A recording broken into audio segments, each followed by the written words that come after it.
And so there's little holes here. This is on my windowsill. Those tiny little holes. Now these look like perfectly drilled holes. I'll explain what they are in a second. I've got some in the inside sill as well. I'll get a bit covered in dust. Oh, there's about 3 you might be able to see. There's a couple more there. That was a dead moth. I don't know if you can see it, but there's like little bits of sawdust. Now what this is what's his name? Borers. If you're going to buy a house and you find things like that, don't bother buying it. Now borer it's like a little grub. It's sort of more like those bug larvae that you find, sort of like that. It's not sort of detailed, it's just this plain sort of creamy colour grub thing with no eyes, no sort of face, just like a little grub, and then it's just got like a set of pinches on the front. And that's what basically has invaded my house, and has been for many years. There's bits of the floorboards got into and stuff like that as well. Now, you may see this. There's people who see this with furniture in a shop and then go buy the damn stuff. Now, what they do is, borers go and eat your house away, basically. But they're sort of not as big a problem as termites. So your borers,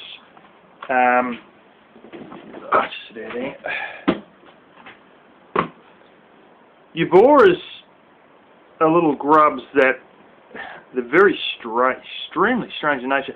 They can actually sit dormant for about 20 years or more, sometimes 30 years. Now that windowsill, the inside one that was brown there you saw, that's where my uncle used to leave his bar of soap, and he'd have a little tub beside it and wash his hands. Now I went and scraped all that soap off and all that sort of stuff. And wouldn't you know it, 6 months after I sort of cleaned that windowsill up with a scraper and that to get all the soap away, the little things were right under where the soap had been, and they come out of their suspended animation / hibernation that they can be in for like 20 to 30 years, and then started eating again and spat out that sawdust you see there.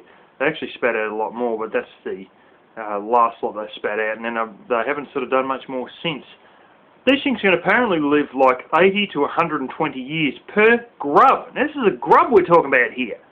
You know, you see all those other grubs that last like, you know, a few months before they turn into like a moth or a butterfly or something like that. 80 to 120 years, you know, depending on how much they jump back into their suspended animation cycles, but they can sit there suspended for many years. And those ones there, you know, on that windowsill, they've probably been suspended for, you know, 10 to 14 years, and then they've come back out and started eating the windowsill again. Now that's borers. Now they're not a big problem because they only eat very slow, but if you see that on a house that you're thinking of buying out in the country, take it on board. The sods eat the house, but they do it so slow with borers that it's probably not an issue. I mean, hell, this house is more old than I'm probably safely allowed to say in front of local government officials without getting a heritage listing on it. But basically, if they haven't eaten the house now, they're probably not going to realistically ever eat the house. But there's other ones you've got to really watch for, and they're termites. Now these sods, the termites, they can eat the house in 6 months. I know of it happen. I know of cases where there's a place up sort of sandwiched in between Afghanistan and it's sort of around Kazakhstan area and stuff like that. A sandwich between Afghanistan and Russia is what they call Central Asia, and there's about like 5 or 6 countries known as the Stans. And there's a place there where an entire town got wiped out in the space of like 6 or 9 months. Termites went through and they ate every blooming building in the village in 6 to 9 months, just wiped it off the map. And what happens is, you'll see these, like there'll be soft bits, and sometimes you can see under the actual wood. What they'll do is if you got like something painted, they'll actually come up underneath and eat it under the paint. And you look at the paint and it sort of looks like there's like a hollow patch, or it's like it's just going soft on you, sort of thing. And you'll touch that part that looks like it's a bit of a hollow patch where it once was perfectly straight hard wood. And it'll sort of dip in and it'll like sponge right in, and you're like, hell, it is hollow. Well, if you actually get serious and get like a screwdriver and just hack straight into it, you may see a whole heap of more or less nothing left of the structure, and it's all replaced with what looks like basically sawdust or mud. Often enough it'll be sort of a bit of both or something like that. I think often enough it's more mud. I can't remember, but I have seen it in houses myself, because it did happen in the house where I grew up in the other side of the country. That got it in the veranda, and they're real mongrels. They're flaming terrible. And how you tell the difference with them from borers, they don't really have the little drill holes like that, but you'll just see there's like this hollowed out patch, and bang, you dig in and you get, I think it's more mud than sawdust, but what you'll see is they're not little grubs, they're actually like little ants. And while the grubs will just sit in your hand, the borers will sit in your hand, the termites, which they also refer to as white ants in this country, look like some little pale albino looking ant thing that doesn't bite you, and are only quite small, really quite small, and they're just like this pale, ugly looking little ant thing. And if you get them on your hands, they just walk off your hands, sort of thing, because they've got legs and all that. And they do have a face and a body and legs, pretty much just like any other ant. But they seem like an albino, sort of feeble sort of type. And the other thing you notice is they don't like the sunlight. And if you get a patch and you realise there's a bit, and you get stuck in there with a blooming screwdriver, or hit it with blooming whatever, a shovel or an axe or something like that, and expose it all, and they're all running all over the place. And I think I'll show that to the wife when she gets back home from doing the shopping or whatever, back from work or whatever. And when you go back there like an hour and a half later or whatever, there's none to be seen, and you're like, oh, they're all here before. What that is they don't like the sunlight, and they run away from the sunlight. And yeah, so you won't sort of see them unless you go digging deeper, sort of thing, or find another patch and belt your blooming shovel into that, or your screwdriver into that and try and break some more out, or dig deeper in the same patch. But borers, if you find that on a house, that's one thing. If you find termites in a house, I suggest you do not buy it to save your life. It's a waste of money. It's real grief. And if you are going to build there, there's a million little things you can get to protect against it. Don't bugger it. You either go treated wood. Don't worry about all these stupid little bits and pieces that they have. I'm sure they work, but then I've heard of the things. They got like plastic beads and that. They're real fine, and they put on, and apparently the termites don't like going through them, so they won't get them. But then there's another stupid part of it all. The mice get into your walls. They kick them all out of the way with running around inside a wall cavity, and they expose it all, and then the termites sink their teeth into it.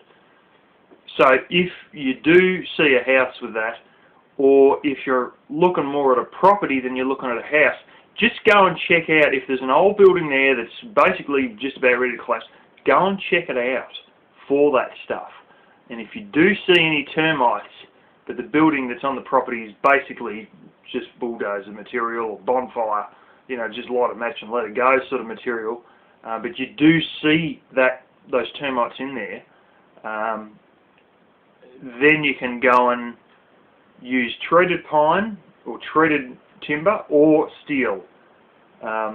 or something strange like cob or ferro cement, or some other alternative building method. And the other thing is, you think, well, if I burn this house with these termites in, then it'll get rid of them, and then I can build my new house without an issue. No, wrong. They go hide in the trees. And they'll find a tree quite a distance away, and they burrow under the ground into that tree, and it can be quite quite a way away. It could be 15, 20, it's several car lengths long, and they can burrow into that tree, or they may even be burrowed into a blooming dead stump that's near that house that it's not a full grown tree. It doesn't matter if it's a dead stump, they can also burrow into that. And you can burn the house down, but it doesn't matter. The little mongrels will still be there. And you go, well, I've burnt that house down 6 months ago, now I'm building my new house, I won't have that trouble. No, you will have that trouble. It's just sort of almost comes with the land. If you've got termites on that property, you're going to flame and find them again. And you're liable that they'll start eating your firewood heap or something stupid like that. But, yeah. Of course, if you get like a little hot house or something like that with sunlight, that'll probably sort of disturb them a bit from attacking your firewood, if that ever becomes a problem. But that usually isn't a problem, because firewood isn't such a big a deal as having a house is, in regards to value of firewood compared to the value of a good house.